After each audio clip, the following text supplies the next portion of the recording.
My son stood in my doorway like a debt collector, and I knew he'd come for the apartment. Michael had the look, the one where his jaws set just right, where his eyes go soft like he's about to deliver bad news to a terminal patient. He'd worn that face at his mother's funeral, at my heart attack, at every moment he needed something from me, and knew I wouldn't want to give it. Behind him, Emily smiled. The smile didn't reach her eyes. "Dad," Michael said, "we need to talk." I didn't move from my chair. Bad back. Herniated disc from 20 years hauling boxes at the warehouse. Now worse after the fall last winter. The chair was positioned where I could see the door, the window, and Leo's room down the hall. Strategic. You learn that when you're raising a kid who doesn't talk much but sees everything. "So talk," I said. Emily came in first. That told me plenty. She wore heels that clicked on my worn hardwood, a designer dress that cost more than my monthly disability check. Her engagement ring caught the overhead light, throwing little sparks across my water-stained ceiling. "Daniel," she said, using my first name like we were friends. "You look well." I didn't look well. I looked like a 68-year-old man with a broken back and 11 years of single parenting a special needs kid, living in a rent-controlled apartment that was worth $500,000 to anyone who could get the lease. But I appreciated the lie. It meant she was working up to something big. Michael sat on the couch. Emily perched next to him, her hand on his knee, presenting unity. I'd seen this choreography before, back when Michael was married to Julia, and they'd show up together to tell me why I was wrong about their life choices. "Where's Leo?" Michael asked. "His room. Headphones. Working." "Working on what?" "His business." Michael's eyebrow twitched. "Good. Let him wonder."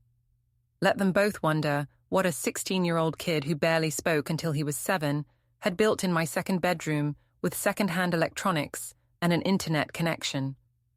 "Dad, we wanted to talk about the wedding," Michael said. "I got my suit pressed. We'll be there." "That's great, really great." Emily leaned forward. "We were thinking, since you've been so good to Leo all these years, we'd love to do something special. For you." There it was, the setup. I waited. "The commute from here to our new place in Riverside is tough," Michael continued. "And with your back, the stairs in this building. There's an elevator." "That breaks down twice a month," Emily said. Her smile stayed put. "Daniel, we've been thinking. Michael has a beautiful guest house. Separate entrance, one level, no stairs. Perfect for someone with mobility issues." "I don't have mobility issues. I have a cane and a bad attitude." "Dad." Michael's voice went tight. "We're trying to help. By taking my apartment." Silence. Emily's smile flickered. Michael's jaw clenched harder. "We're not taking anything," Emily said. "We're offering an exchange. A nicer place, closer to family, easier on your health. And you'd take over the lease here. Someone has to. The building's going co-op next year. You can't afford to buy. We can." Michael stood. "This place is falling apart, Dad. The radiator doesn't work half the winter. The bathroom ceiling leaks. You're living in a dump because you're too stubborn to accept help." I looked at him, really looked, saw my son, 34 years old, wearing a watch that cost more than I'd made in 6 months at the warehouse. Saw him standing in the apartment where he'd grown up, where his mother had died, where his sister had left her son on my couch with a note and disappeared for 11 years. Saw him eyeing the crown molding, the high ceilings, the pre-war details that made this dump worth money to people who wanted to gut it and flip it. "No," I said. "Dad." I said no. This is Leo's home. Has been since he was 5. I'm not uprooting him so you two can collect rent from my corpse. Emily stood. "That's not fair, Daniel. Michael cares about Leo. He's been incredibly supportive." "Supportive?" "Right. How many times you visited in the last 11 years, Michael?" My son's face went red. "I sent checks." "You sent guilt. There's a difference." "This isn't about the past," Emily said. Her voice had steel in it now. This is about Leo's future. He's 16. What happens when he's 18? What happens when you're gone? Have you thought about that? Every day since Julia dumped him here. Then think about this. Emily pulled out her phone, tapped it, handed it to me. That's what comparable apartments in this building sold for last month. $750,000. You're sitting on $750,000 in value, Daniel. That could be Leo's college fund, his trust, his future. I didn't take the phone. Get out. Dad. I said get out. Both of you. Now. Michael stood there, breathing hard. Emily touched his arm. They'd practiced this too, the retreat, the wounded exit. Michael's voice dropped low, the way it used to when he was a kid and didn't get what he wanted. We're getting married in 4 days, Dad. We wanted to do this the easy way. But if you're going to be like this, we'll have to make other arrangements. Make whatever arrangements you want. I'll be at your wedding. Leo will be at your wedding. Then we'll come home. To our home. And you can go live in your big house in Riverside and count your money and forget we exist, like you've been doing anyway. They left. Emily first, her heels clicking rage on the hardwood. Michael stopped at the door.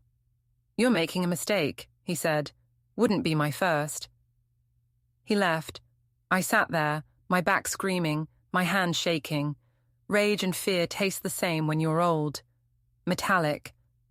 Leo's door opened.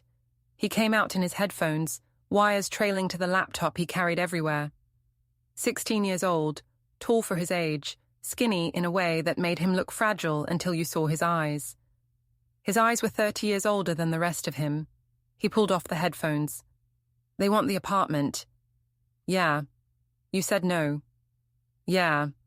Good. Leo set his laptop on the coffee table, sat across from me. They'll come back. I know. With lawyers, probably. I looked at my grandson, the kid who didn't speak until he was 7, who lined up his toys by color and size, who had 17 different STEM behaviors that terrified every teacher he'd ever had.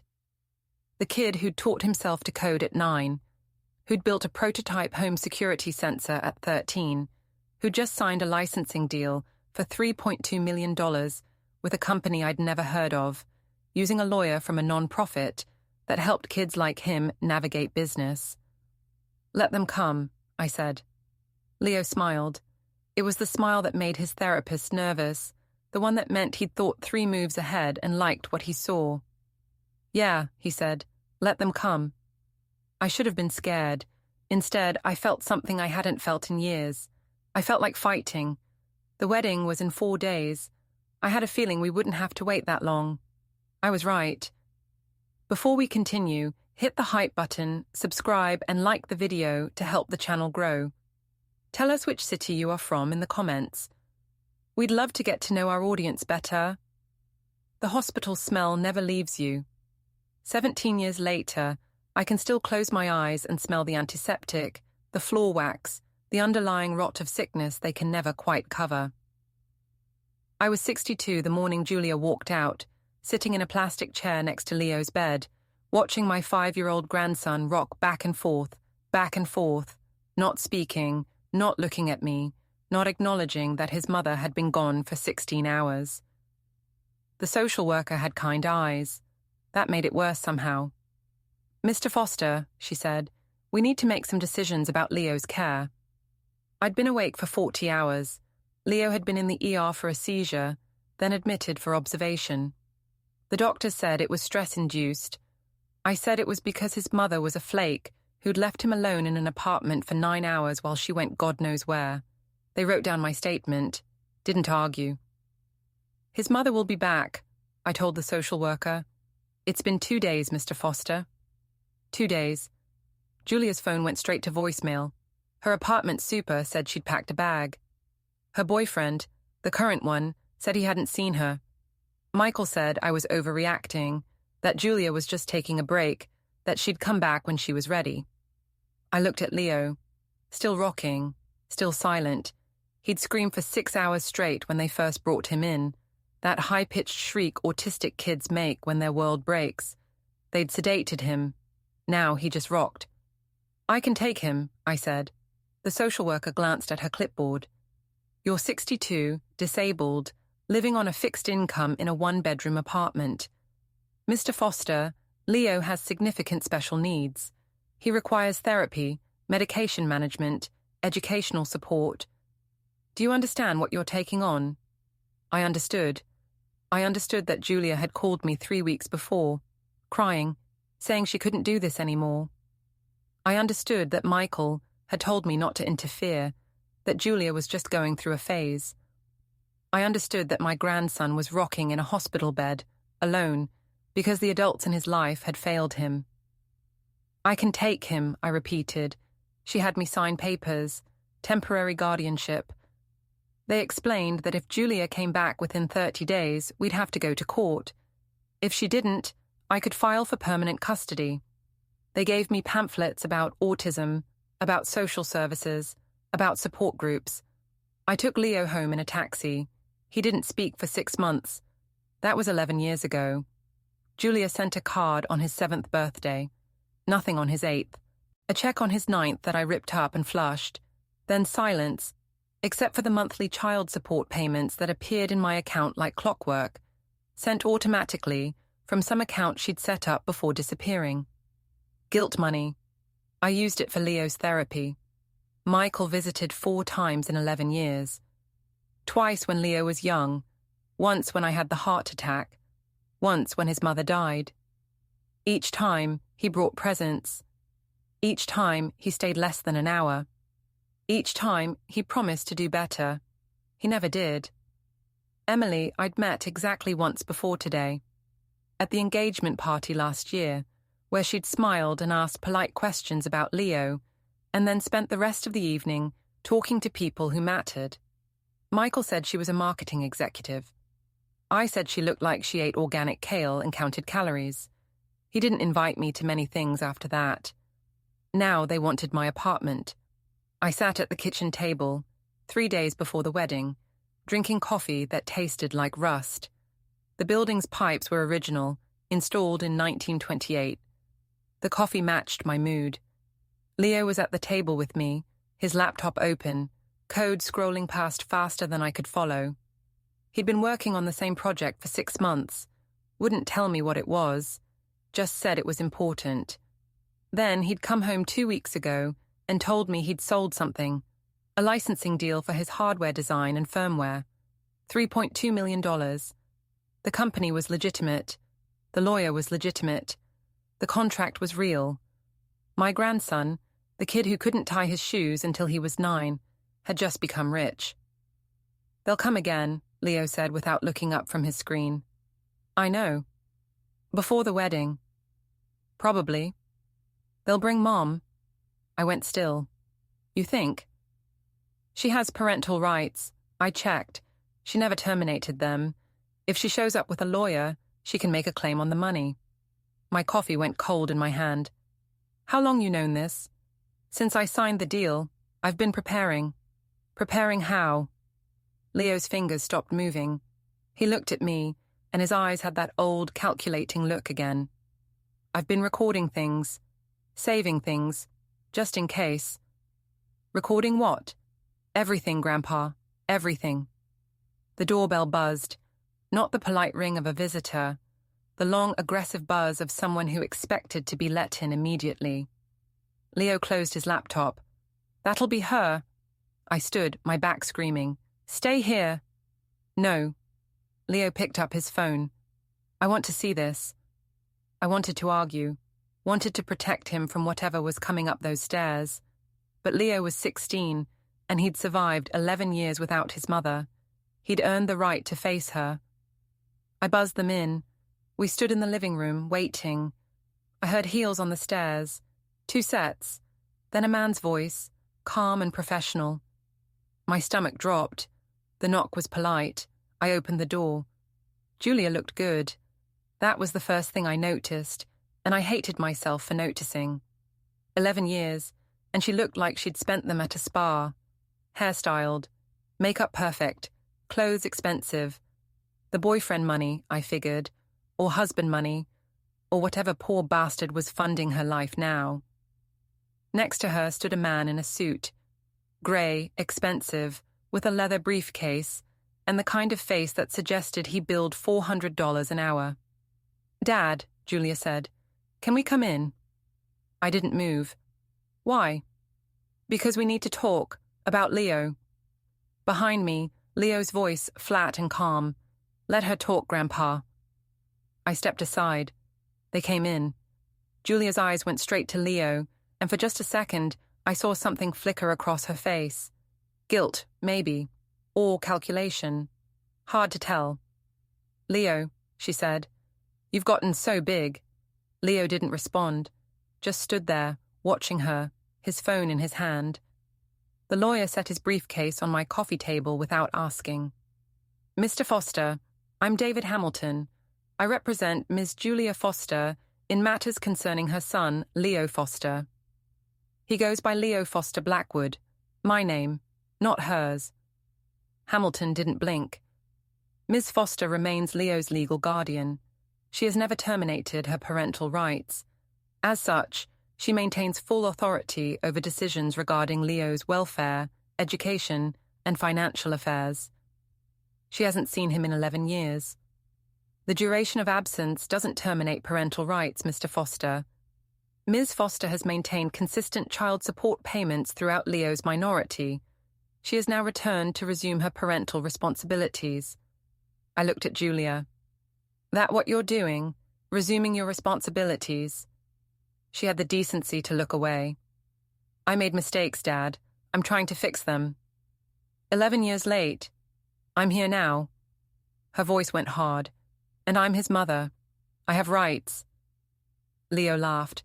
Not his regular laugh, the rare one that meant he found something genuinely funny. This was different. This was the laugh he made when he'd solved a problem no one else saw coming. "You want the money," Leo said. Hamilton's expression didn't change. "Your mother is concerned about your financial management. $3.2 million is a substantial sum for a 16-year-old with diminished capacity to manage." "Diminished capacity," Leo repeated. "That's your play." Julia stepped forward. "Leo, honey, I'm not trying to take anything from you, but Grandpa's old. He's sick. What happens if something happens to him? Who takes care of you? Who makes sure the money is there when you need it?" "You," Leo said. "You take care of me. After 11 years of Grandpa doing it, you show up the week I get paid and suddenly you care." "I've always cared. You left me in a hospital. I was sick, Leo. You left me screaming in a hospital bed and you didn't come back for 11 years. Don't tell me you cared." Julia's perfect composure cracked. "You don't understand what it was like. You were so hard, so difficult, the meltdowns, the screaming, the therapy appointments. I couldn't do it anymore. I broke. So you left, and Grandpa stayed. Now you want his apartment and my money. That about cover it?" Hamilton cleared his throat. "Miss Foster is proposing a reasonable arrangement. She will assume primary guardianship of Leo. Mr. Foster can remain involved, of course. The apartment would transfer to Ms. Foster, who would manage Leo's finances in trust until he reaches majority. This ensures stability for everyone." I found my voice. "Get out." Hamilton opened his briefcase. "Mr. Foster, I'm prepared to file emergency custody paperwork this evening. I have medical documentation regarding your health issues. I have testimony regarding the condition of this apartment. I have Ms. Foster's consistent child support payments, demonstrating her commitment to Leo's welfare. If you force us to go to court, you will lose, and the process will be traumatic for Leo. Is that what you want?" "I want you out of my home." "Dad," Julia's voice went soft again. "Please, don't make this harder than it has to be. I'm trying to do the right thing." "The right thing was 11 years ago. You're about a decade late." Leo moved, just a few steps, but he positioned himself between me and them. "You're not taking the apartment. You're not taking the money. You're not taking anything. Leo, honey, I'm not your honey. I'm not your son. You gave up that right when you walked out. Legally, you're still my mother. Biologically, You're a stranger who shares my DNA. That's it. Hamilton smiled. Not friendly. Professional. Mr. Foster, Leo, I understand this is emotional, but emotion doesn't change law. Miss Foster has rights. She's prepared to exercise them. We can do this cooperatively, or we can do it through the courts. The choice is yours. Courts, Leo said. Definitely courts. Hamilton closed his briefcase. Very well. You'll be served tomorrow. The emergency hearing is scheduled for Friday morning. That's the day before the wedding, he added, looking at me. I suggest you find a good lawyer. You'll need one. They left. Julia paused at the door, looking back at Leo. I'm sorry, she said. I really am, but I'm your mother, and I'm not going to let you throw your life away because you're angry at me. Leo's voice was ice. Let her talk, Grandpa. Let her say whatever she needs to say, then let her go. Julia left. I closed the door. My hands were shaking. My back was screaming. My head was pounding with rage and fear and 11 years of exhaustion. Leo sat down at the table, opened his laptop. We need to call someone. Who? The lawyer who handled my licensing deal, and Victor. Who the hell is Victor? Leo looked up. Insurance. I'll explain later. Right now, we need to move fast. They're going to file tonight. We need to file tomorrow. And we need leverage. What leverage? Leo's smile came back. I told you. I've been recording everything. Every text, every voicemail, every conversation. I've been documenting this family for 2 years, Grandpa. Since I got old enough to see how bad it could get. I've got evidence. A lot of it. Enough to make Mum wish she'd stayed gone. I sat down hard. My grandson, the kid who'd been labeled developmentally disabled, who'd been written off by teachers and therapists and family, who'd rocked silently in a hospital bed for 16 hours waiting for a mother who never came back. That kid had been 3 moves ahead the whole time. Tell me what you need, I said. Leo's fingers started flying across the keyboard. I need you to trust me, and I need you to be ready to get mean. Really mean. Can you do that? I thought about Julia's perfect hair, about Hamilton's smug smile, about Michael eyeing my apartment like a piece of property. I thought about 11 years of raising Leo alone, of learning sign language and sensory integration, and how to talk a screaming kid down from a meltdown at 2 a.m. I thought about being 68 with a broken back and no money and no options, except to fight. Yeah, I said, I can do that. Good. Leo pulled up a file. Because in 4 days, we're going to a wedding, and we're going to burn their whole world down. I should have been scared. Instead, I felt that feeling again. The one from before. I felt ready. Hamilton's paperwork arrived at 6 a.m, delivered by a process server who looked apologetic. Emergency custody hearing Friday at 9. 1 day before the wedding. They'd moved fast. I had to give them that. Leo was already awake, sitting at the kitchen table with his laptop and 3 phones. Kid ran on 4 hours of sleep and spite. They filed, I said, dropping the papers next to his coffee. I know. I've been monitoring the court database. He didn't look up from his screen. Our response is ready, just needs your signature. Our response?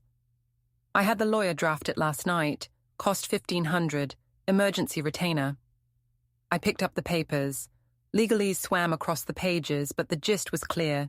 Julia was claiming I was an unfit guardian due to age, disability, and financial instability. She wanted immediate custody and control of Leo's finances. She was asking for a restraining order, preventing me from interfering with her parental rights. This is bad, I said. It's theater. She doesn't want custody.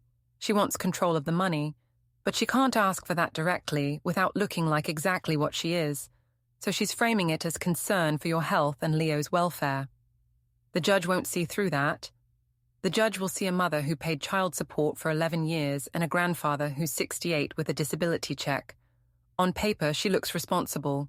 You look like a risk. My coffee went cold in my hand. So, we lose. No, we fight dirty.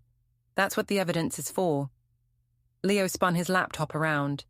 The screen showed a grid of files, audio recordings, video clips, text message screenshots, hundreds of them. I've been documenting everyone for 2 years. Mom, Michael, Emily, every conversation, every text, every voicemail, everything they didn't know I was saving. That legal? One-party consent state. If I'm part of the conversation, I can record it. I can also save messages sent to me. All perfectly legal. He pulled up an audio file. Want to hear Michael explaining to Emily why taking the apartment makes financial sense? You recorded them. They talk loud. I have good microphones. And they forget I'm in the room half the time. Leo's voice went flat. Autism benefit. People assume you're not listening. You learn things. I sat down. My hands were shaking again. What else you got? Leo clicked through files. Mum's boyfriend admitting she's broke. Michael telling Emily the licensing deal was perfect timing for their plans. Emily researching elder care facilities for you. Text exchanges between Mum and Michael about splitting the money. It's all here. Jesus, Leo. Yeah. He closed the laptop. They thought I wouldn't understand. Thought I was too disabled to see what they were doing. People always underestimate the quiet kid. The doorbell buzzed. Long, aggressive. I'd heard that buzz before. That'll be Michael, Leo said, right on schedule. How do you know? Because they're coordinating. Mum hits us with legal. Michael tries emotional manipulation. Emily comes in as the reasonable mediator. They workshopped this. I buzzed him in. 30 seconds later, Michael filled my doorway, looking tired and angry. Dad, what the hell? Mum said you're forcing this to court. Your mother's trying to take Leo. What did you expect? She's his mother. She's a stranger who wants his money. Michael pushed past me, saw Leo at the table. This is insane. You're tearing this family apart over nothing. Nothing. Leo's voice was quiet. Is that what I am now? That's not what I meant. Michael scrubbed his hand over his face. Leo, nobody's trying to hurt you. Mom just wants to make sure you're taken care of.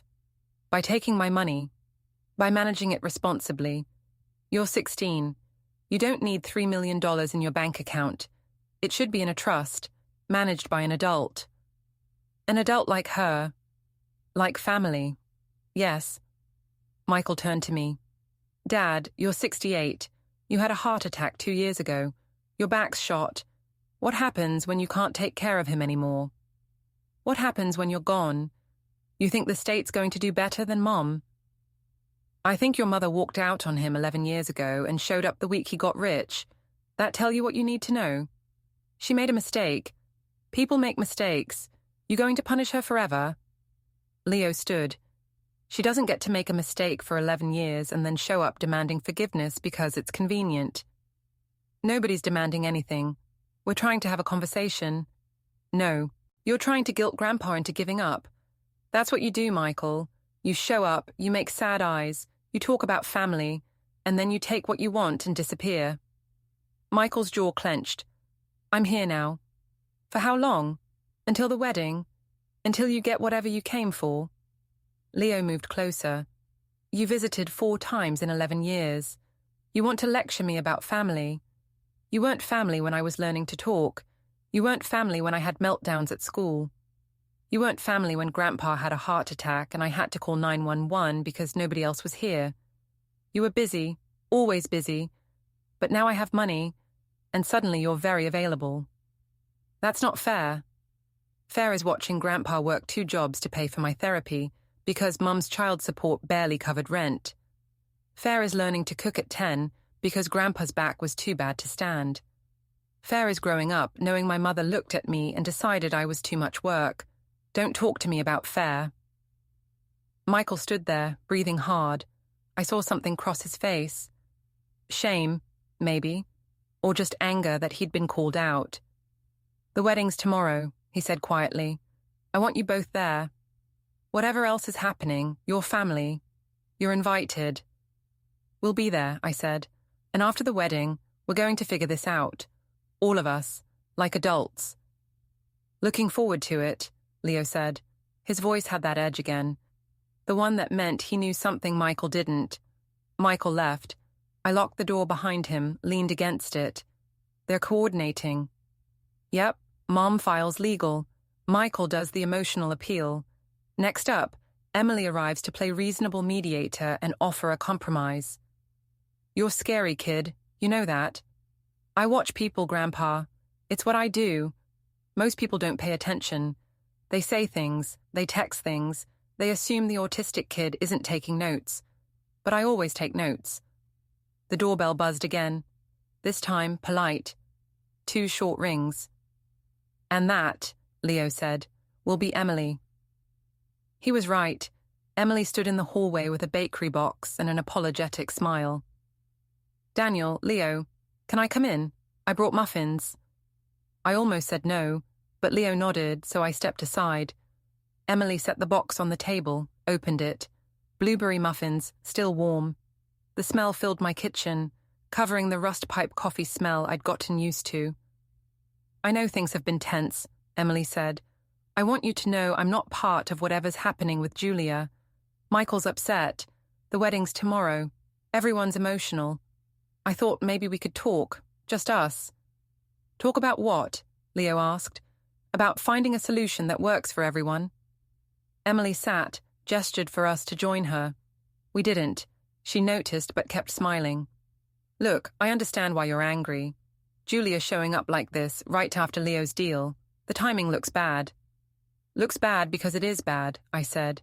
Maybe. But intentions aside, there are practical concerns. Daniel, you're not young. Leo has special needs. The money needs proper management. These are facts, not insults. So your solution is what? I move to your guest house, Julia takes the apartment, and you all split Leo's money. Emily's smile slipped.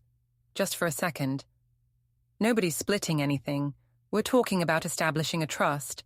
With proper oversight, Michael and I would be happy to help. For a fee. For free, as family. Leo laughed. That cold laugh again. You researched care facilities for Grandpa. March 15th. You called 3 places, got pricing, asked about memory care. Emily went still. How do you... Your phone syncs to Michael's tablet. Michael leaves his tablet here sometimes when he visits. I take an interest in what my uncle's interested in. You hacked his tablet. No, it was unlocked. I just looked. Not illegal. Leo tilted his head. Why would you research memory care? Grandpa doesn't have dementia. I was being proactive. In case the future. You were building a case, showing he's not capable of caring for me, getting documentation for court. Leo pulled out his phone. Want to hear the voicemail you left yourself? The one where you reminded yourself to emphasize Daniel's decline during the deposition. Emily stood. The friendly mask was gone. You recorded my private communications. Nope. You sent text to Michael's phone. Michael's phone was in this apartment. I saw them. Also not illegal. You manipulative little... Careful. My voice came out hard. He's 16. You're a grown woman threatening a minor, in front of a witness. Think about how that plays in court. Emily grabbed her bag. The muffin sat on the table, forgotten. You're making a mistake. All of you. Julia has rights. The court will side with her. And when it does, when you lose custody and the apartment and everything else, don't come crying to Michael. He tried to help. We all did. You chose this. She left. Slammed the door. I looked at Leo. They're scared, he said. Yeah. Good. Scared people make mistakes. We're going to need them making mistakes. I sat down, took a muffin. It was good. Waste to let them get cold. What's the plan? Leo pulled up a calendar on his laptop. Court hearing tomorrow at 9. Wedding at 6. That's 9 hours between. If we survive the hearing, we go to the wedding. If we don't, then we skip the wedding and start moving assets. I've already set up protections, but I'd rather not trigger them yet. I want them all in one room. All together, that's when we strike. Strike how? You'll see. Leo ate a muffin, coding with one hand. Victor's coming tonight. You'll like him. He's solid. Who is Victor? You remember I sold licensing rights? Victor's from the company. He's a union electrician, built installations for 30 years. He's the one who saw my design at a maker fair, connected me with the company lawyers. He's also very protective. And he doesn't like people who hurt kids. You invited muscle to my apartment. I invited insurance. There's a difference. I finished my muffin. Thought about Emily's face when Leo called her out. Thought about Michael's shame.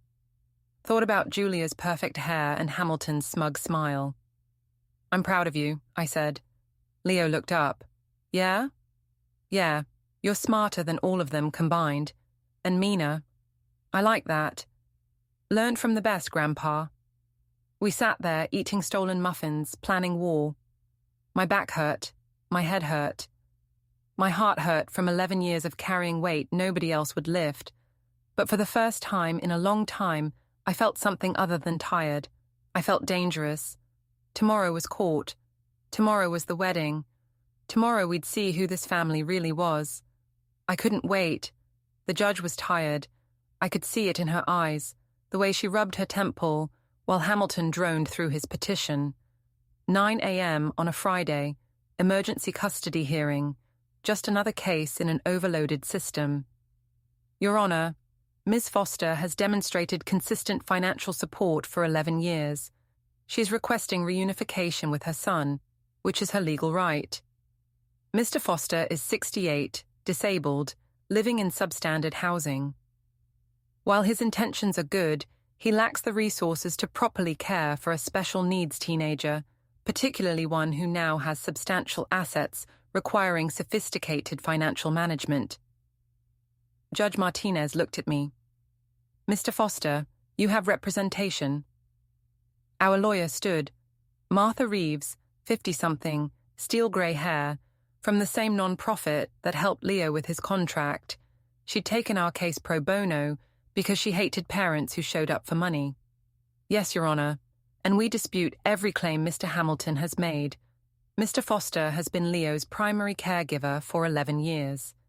He's maintained stable housing, ensured consistent therapy and education, and fostered Leo's development into an exceptional young man. Ms. Foster's sudden interest coincides suspiciously with Leo's recent financial success. Your Honor, my client's motives are irrelevant if she's following the law, Martinez interrupted. She looked at Leo. Young man, you're 16, old enough to have an opinion. Where do you want to live? Leo stood. He'd dressed carefully, button-down shirt, slacks, no headphones, looking normal. He'd explained the strategy to me last night. Give them nothing to use against you. With my grandfather, Your Honor. Why? Because he's been there, every day, for 11 years. My mother left me in a hospital and didn't come back. She sent money. That's not parenting. That's guilt with a checking account. Hamilton stood. Your Honor, Leo has autism. His judgment seems fine to me. Martinez flipped through papers. Ms. Foster, you want to explain the 11-year absence? Julia stood. She'd dressed carefully, too. Conservative suit, minimal makeup, looking maternal. Your Honor, I was young. I was overwhelmed. Leo's needs were intense, and I wasn't equipped to handle them. I made the difficult decision to let my father provide the stable environment Leo needed while I worked, to better myself financially and emotionally. I've sent support every month. I've never stopped caring about my son. But you never visited. I did what I thought was best. Sometimes the best thing a parent can do is step back. For 11 years. I'm here now, Your Honor. I'm ready to be the mother Leo needs. Martinez looked skeptical. Good, but skeptical didn't mean no.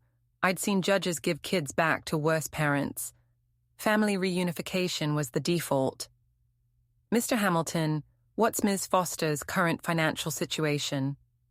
She's employed full-time, Your Honor. She has stable housing. She's prepared to provide a detailed care plan for Leo, including continued therapy, educational support, and trust management for his assets. And the father? Where's he in this picture? Silence. Julia looked at Hamilton. Hamilton looked at his notes. Ms. Foster is unmarried, Your Honor. Leo's father is not involved. Who is Leo's father? More silence. Martha stood. Your Honor, this is relevant. Ms. Foster has refused to name Leo's father. There's no child support from him. No involvement whatsoever.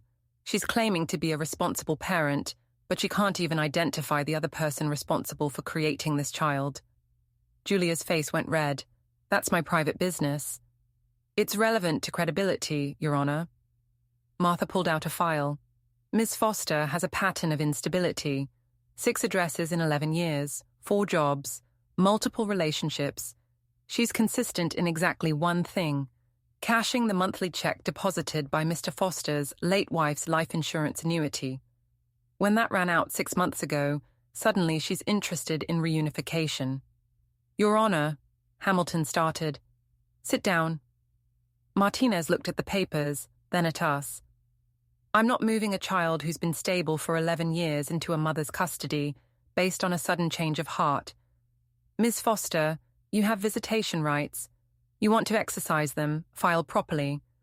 But absent evidence that Mr. Foster is actively harming this child, I'm not disrupting his placement. Petition denied. Hamilton's jaw clenched. Your Honor, we'd like to request. Request denied. This hearing is over. And Miss Foster, next time you want custody, try visiting first. Judges notice these things. The gavel came down. We stood. Hamilton and Julia left without looking at us. Leo's face stayed neutral until we got to the hallway. Then he smiled. Told you. Don't get cocky. They'll try again. Let them. We have tonight. Martha packed her briefcase. Stay clean, you two. They're looking for ammunition. Don't give them any. We promised. Walked out into morning sunlight. I was exhausted. My back was screaming. But we'd won. For now. Wedding's in 8 hours, Leo said. Victor's picking us up at 5. I can drive. No, you can't. Your license expired and you never renewed it. He was right. I'd stopped driving after the heart attack. Too risky. But I'd never told Leo that.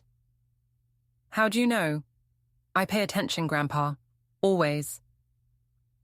We went home. I slept for 4 hours.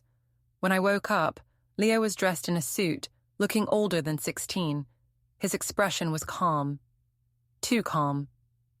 What are you planning? I asked. Justice, you ready? I put on my good suit, the one I'd worn to my wife's funeral. It still fit. Barely. I looked in the mirror and saw an old man with tired eyes and a bent back.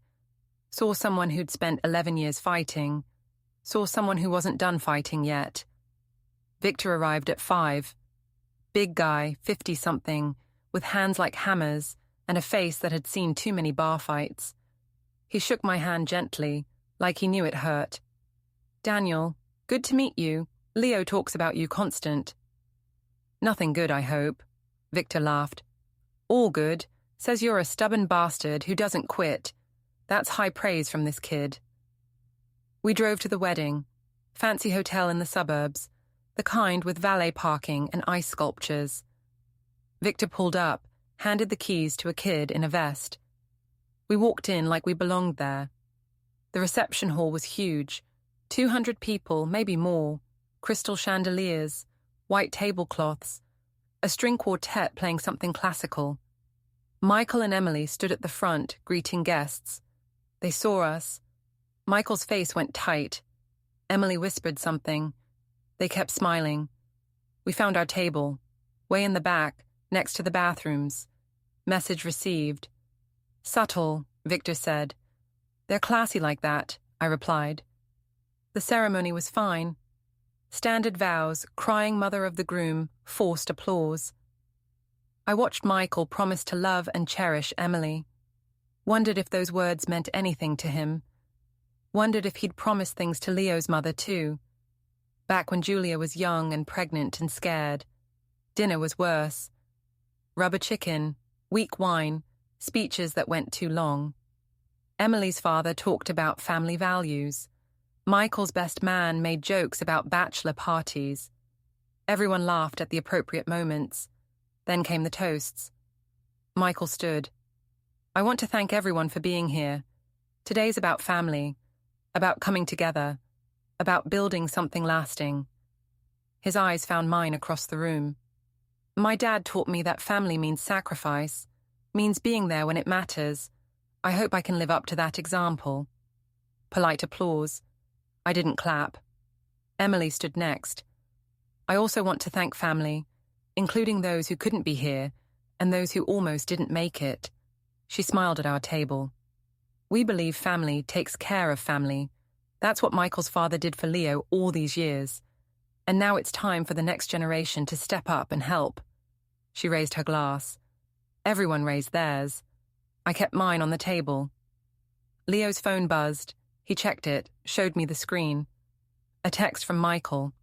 Dad, can we talk? Outside. 5 minutes. Don't, I said. Have to. It's time. Leo stood, walked toward the exit. Michael followed. Emily followed Michael.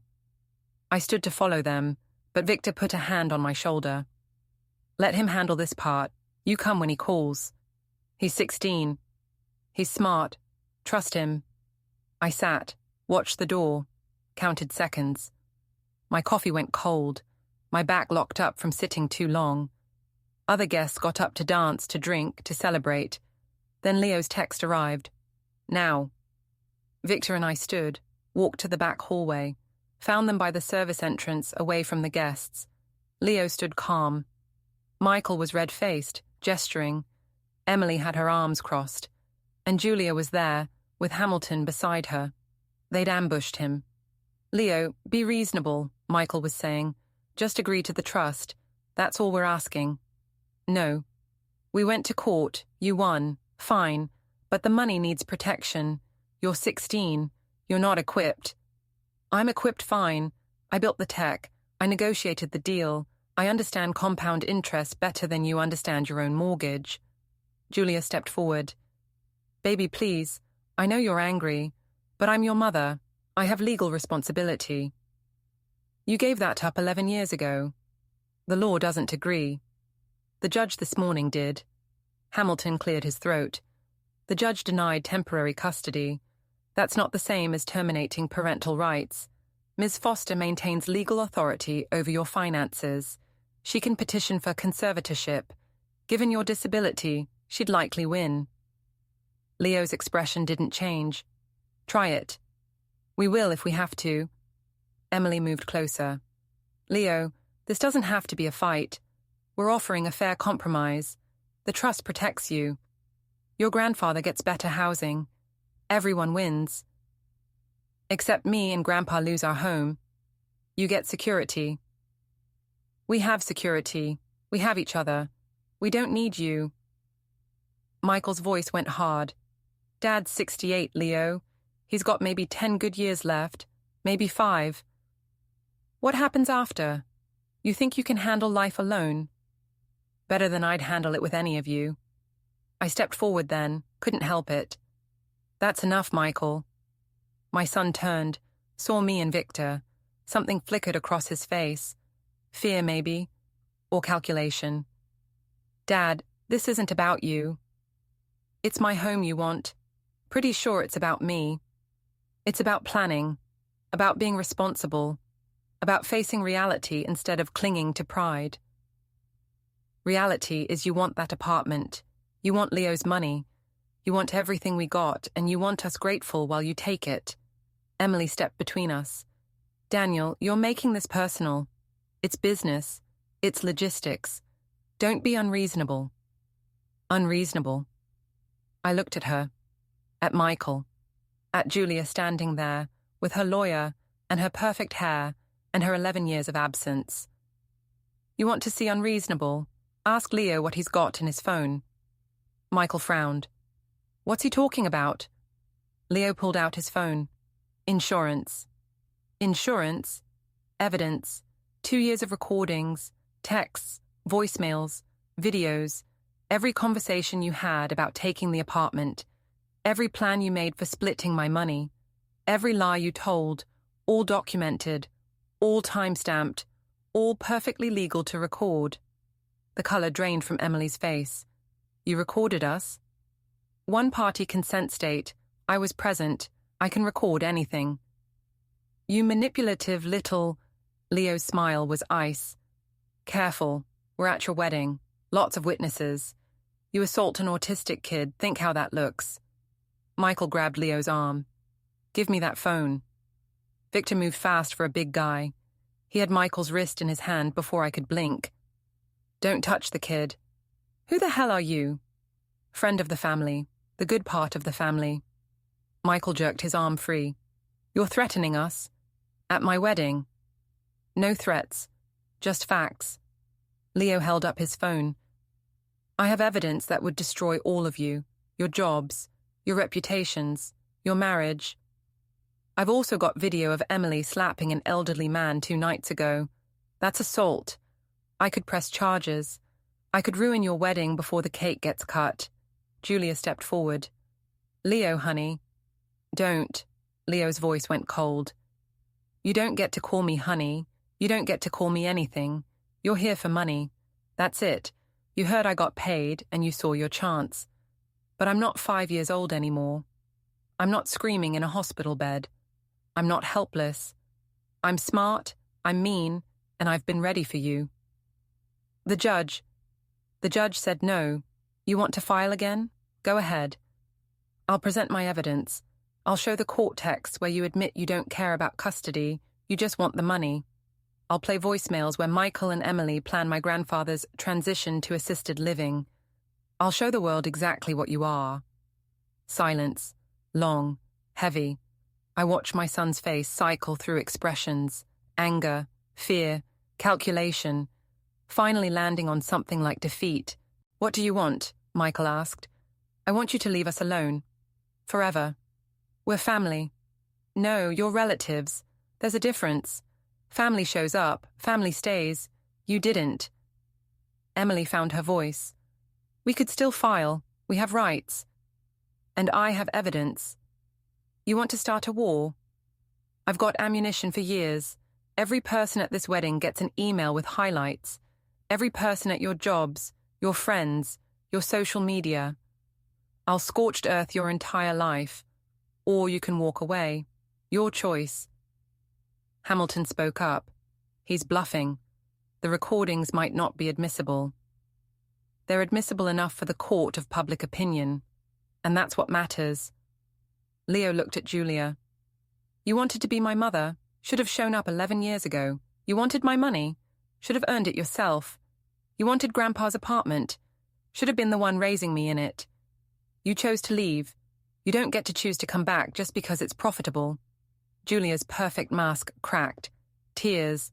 Real or fake, hard to tell. I made mistakes. I'm sorry. Sorry doesn't fix 11 years. Sorry doesn't give me back birthdays and Christmases and nights I waited for you to call. Sorry is cheap. Cheaper than the child support you automated so you wouldn't have to think about me. That's not fair. Fair is being 5 years old and learning your mother doesn't want you. Nothing about this has ever been fair. Michael stepped forward. Leo, please, don't do this. Don't destroy the family. Leo laughed. I'm not destroying anything. You destroyed it. I'm just documenting the wreckage. He turned and walked away. Victor and I followed. Behind us, I heard Emily sob. Heard Michael curse. Heard Hamilton threaten legal action. Heard Julia call Leo's name, her voice breaking. We didn't look back. We got to the parking lot. Victor got his keys. We climbed in. Leo's hands were shaking. The adrenaline crash. You okay? I asked. No, but I will be. You were terrifying back there. I learned from you, Grandpa. You taught me that sometimes you can't be nice. Sometimes you have to be scary. We drove, silent. The wedding hall disappeared behind us. I thought about Michael's face, about Emily's tears, about Julia's broken voice. I didn't feel bad. Maybe I should have. They were family. They were hurting. But they'd come to hurt us first. They'd tried to take our home. They'd tried to take Leo's money. They'd tried to use the law and guilt and family obligation to steal everything we had. And Leo had stopped them. My grandson, the kid who couldn't talk, the kid they'd written off, the kid who'd been 3 moves ahead the whole time. "What now?" Victor asked. Leo pulled out his phone. "Now we wait. They'll come. Tonight or tomorrow. They'll try something desperate. And when they do, we finish this." "Finish how?" Leo's smile came back, the scary one. "You'll see." They came at midnight. I was half asleep in my chair, back locked up from the wedding disaster, when I heard voices in the hallway. Angry voices, Michael's voice. Then a thump, something against my door. Leo was already up, phone in hand. "They're trying the supers key." "They can't do that. They're drunk and desperate. They can try." The key scraped in the lock. I stood, pain shooting up my spine. The door opened. Michael stumbled in, Emily behind him, both still in wedding clothes. Julia followed, mascara streaked. Hamilton brought up the rear, looking stone sober and pissed.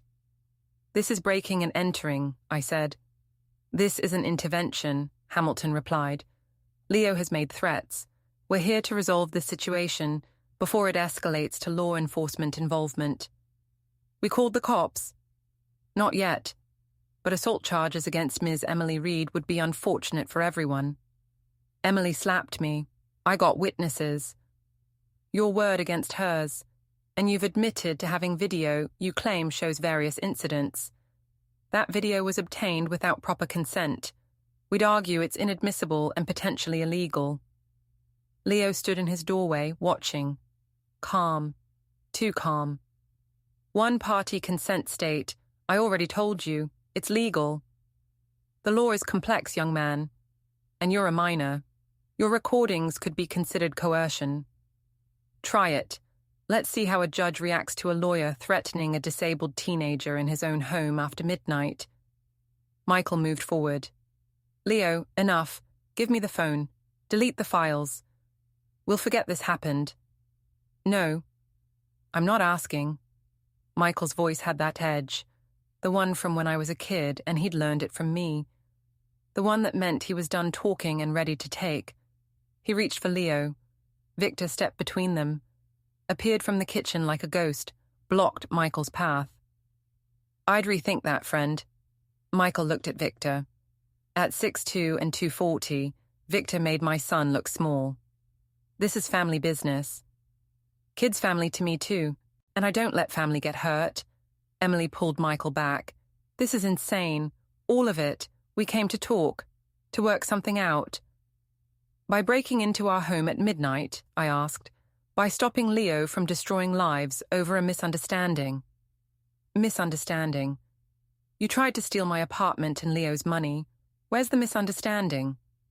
Julia's voice was small. "Please, can we just sit down? Talk like adults. Adults don't abandon their kids for 11 years then show up for money. I made mistakes." "Yeah, you did. And now you're making more by being here." Hamilton set his briefcase on my coffee table. Again, without asking. "Mr. Foster, Leo, let me be clear. My clients are prepared to pursue legal action on multiple fronts. Guardianship, conservatorship, restraining orders. We can make your lives very difficult. Or we can reach an agreement tonight. Your choice." Leo moved to his laptop, opened it. "Want to see what I've got? Want to see 2 years of documentation? We want you to understand the consequences of your actions. No, you want me scared, but I'm not scared of you. I'm not scared of any of you." Leo pulled up files. Here's a text from Michael to Emily. "Once Dad's in the guest house, we can renovate the apartment and rent it for $3,000 a month. That was 6 weeks ago, before my deal. You were planning this all along." Michael's face went white. "That's out of context." "Here's context. 15 more texts about your renovation plans, how you'd split the rental income, how long you'd wait after moving me out before kicking Grandpa to assisted living." Leo clicked through files. Here's Emily researching elder care costs. Here's Julia texting her boyfriend. If the kid's got millions, I can finally get child support worth something. Here's Hamilton's retainer agreement, showing Julia's paying him on contingency. He gets 20% of any money recovered from my accounts. Silence, heavy and thick. Hamilton closed his briefcase. This conversation is over. You're threatening blackmail. That's a felony. No, I'm showing you what I have. Blackmail is demanding something in exchange. I'm not demanding anything. I'm just saying if you sue me, this all becomes public record. Discovery's a beautiful thing. You wouldn't. Try me. Emily's voice cracked. You'd ruin Michael's career. Over this. He tried to ruin my life. I'm just returning the favor. Michael snapped, moved fast, grabbed for Leo's laptop. Leo pulled back, but Michael was bigger, faster, drunk and angry. They struggled. The laptop hit the floor. Victor grabbed Michael, pulled him off. Michael swung, connected with Victor's jaw. Victor barely flinched, twisted Michael's arm behind his back, walked him to the door. Time to go, friend. Get your hands off me. Victor kept walking. Michael fought. Emily screamed. Julia tried to grab Victor. I blocked her, my cane between us. Let my son go, Julia yelled. Your son just assaulted a minor, in front of witnesses. You want to add that to the list of bad decisions tonight? Hamilton was already at the door, phone out. I'm calling the police. Good, Leo said. Call them. I've got video of Michael breaking in, attacking me and trying to steal my property. Wonder how that plays with his employer. Doesn't he work at a law firm? They frown on criminal charges. Hamilton paused, phone in hand, calculating. Leave, I said. All of you. Now. Don't come back. Don't call. Don't text. You're done here. Victor released Michael at the threshold. My son stumbled into the hallway, Emily catching him. Julia followed, crying. Hamilton stood in the doorway. This isn't over, he said. Yeah, it is, Leo replied. You just don't know it yet. They left, footsteps angry on the stairs. I locked the door, 3 locks, wedged a chair under the handle, old habit from the bad years. Leo picked up his laptop, screen cracked but functional. That was stupid of him. He's drunk and scared. He should be. I've got video of tonight, breaking and entering, assault, attempted theft. He just handed me everything I need. Victor rubbed his jaw. Kid's right. That was dumb. You okay? I asked him. Been hit harder. Your son's got a weak right. Victor sat on the couch, big and solid. They'll come at you again. Different angle. They're not done. I know. Good. Because I'm staying tonight. Couch is fine. I didn't argue. Having Victor there felt safer. Felt like we weren't alone in this. Leo closed his laptop. We need to move the money. Tomorrow, before they file something that freezes accounts. Where?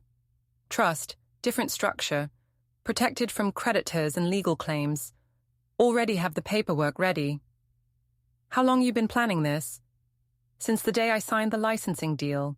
I knew they'd come, just had to wait for them to make the first move.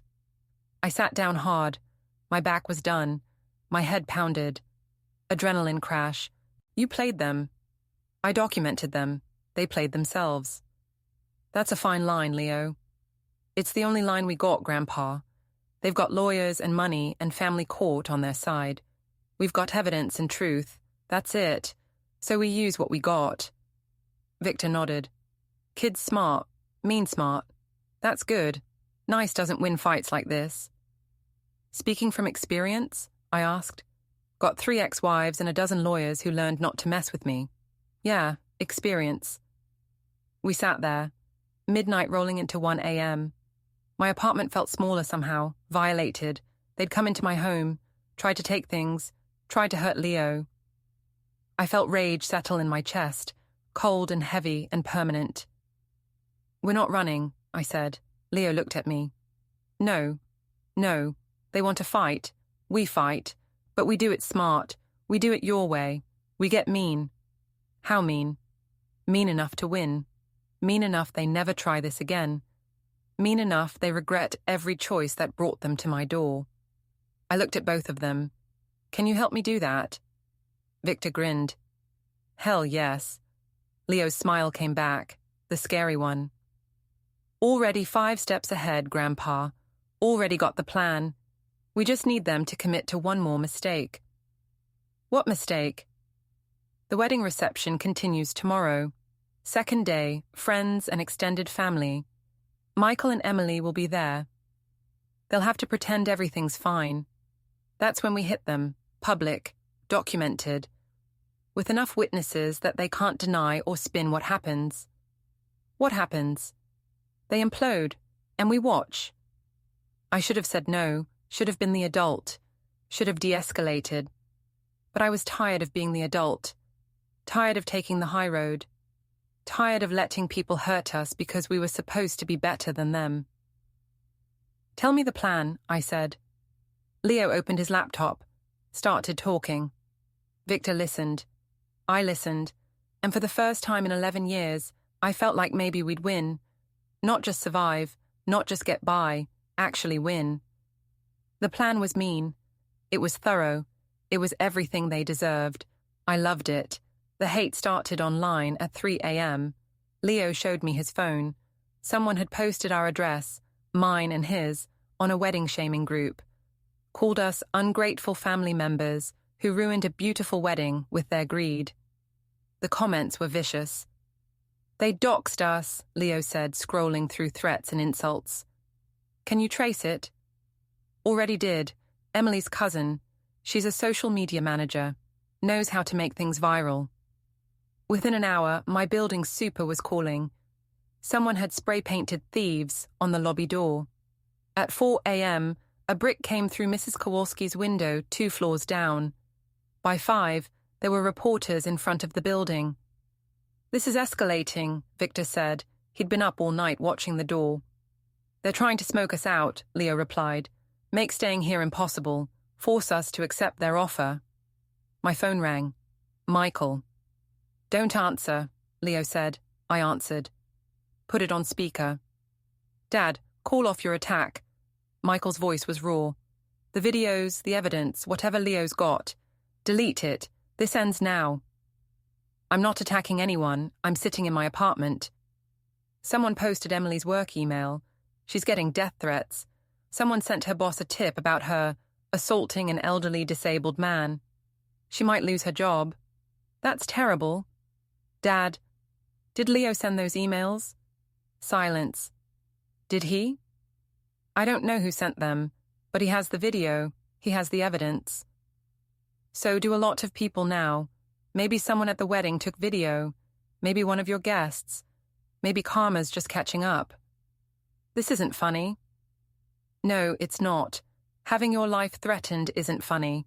Having people show up at your home isn't funny. Having your family try to steal everything you got isn't funny. But here we are. What do you want? I want you to leave us alone. And if we don't, then every person at your wedding gets a detailed email explaining why we left, with documentation, with evidence, with video, and they get to decide who's telling the truth. Michael's breathing was hard on the line. You're destroying my life. No, I'm protecting mine. There's a difference. He hung up. Leo looked at me. That was good. Stay calm. Stay reasonable. Let them be the emotional ones. Victor's phone buzzed. He checked it, frowned. Got company. 4 cars just pulled up outside. I went to the window. Sure enough, 4 black SUVs, tinted windows, expensive. Not cops, not press. Who the hell is that? I asked. Leo pulled up his laptop, accessed the building's security camera feed. Julia's boyfriend. The rich one. Looks like he brought friends. How'd you get into the security system? Super's password is his cat's name. I've been in the system for 2 years. 6 men got out of the SUVs. Suits, earpieces, private security trying to look intimidating. They brought muscle, Victor said. That's stupid. And illegal. Leo was already filming. Good. More evidence. The intercom buzzed. I didn't answer. It buzzed again. Long, aggressive. Then my phone rang. Unknown number. Mr. Foster. A smooth voice, expensive. This is Richard Crane. I'm a friend of Julia's. We need to talk. We can talk through the door. I'd prefer face-to-face. I have a business proposition. Not interested. $500,000. Cash. For the apartment. Right now. Today. I laughed.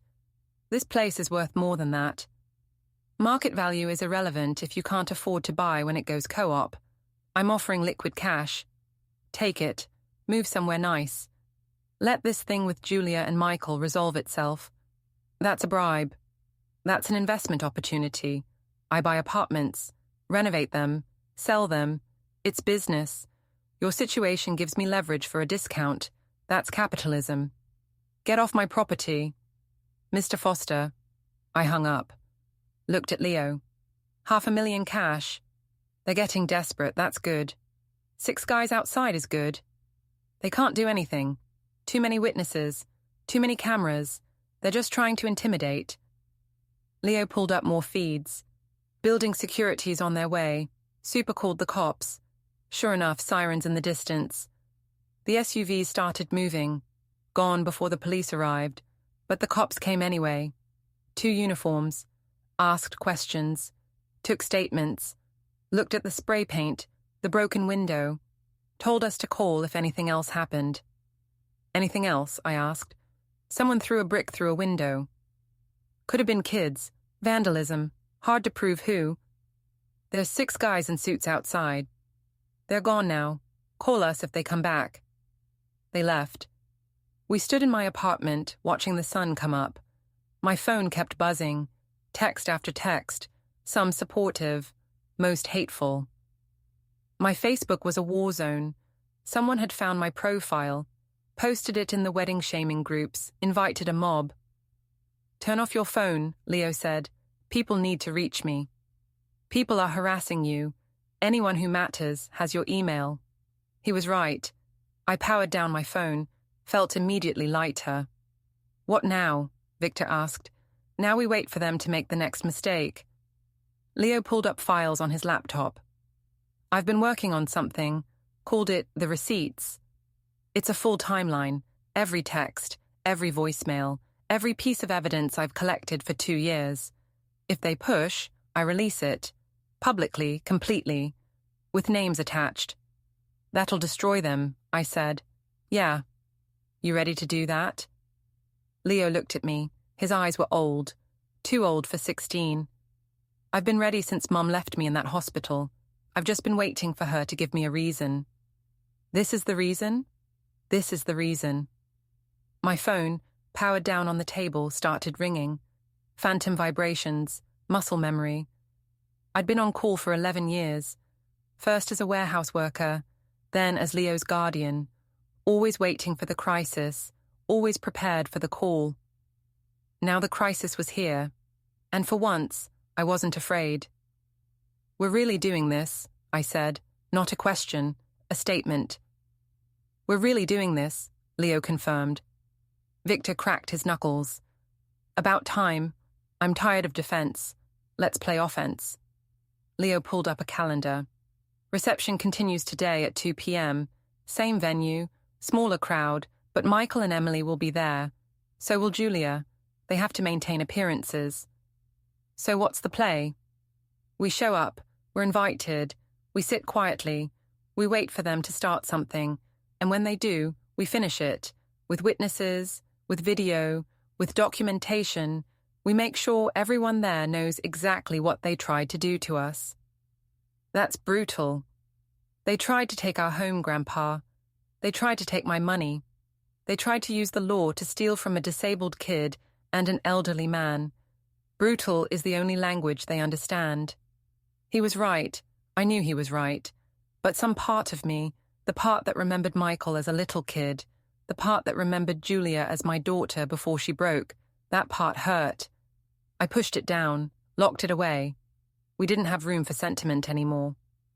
2 p.m., I said. We'll be there. Leo smiled. Good, because this is where it ends, one way or another, today. The rest of the morning was preparation. Leo printed documents, organized evidence, created backup files, sent encrypted copies to 3 different secure locations.